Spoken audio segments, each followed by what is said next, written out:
যখন বাটারও লগে এই যে লেমন জুসটা মিক্স হইব তখন রিয়াক্ট করি একটা ক্রিমি সসর একটা টেক্সচার আইছে। এখন আমি এটারে গার্নিশ ফিনিশ করবো।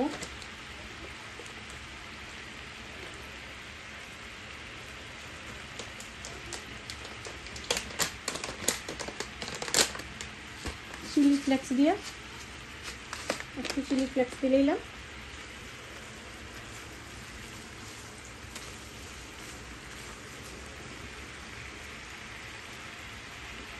আর আপনারা পার্সেলে পাতা খাইলে পার্সলে পাতা দিবা, আমার কাছে পার্সলে পাতা ছিল না, এর লাগিয়া আমি মিন্টর পাতা দিলাম।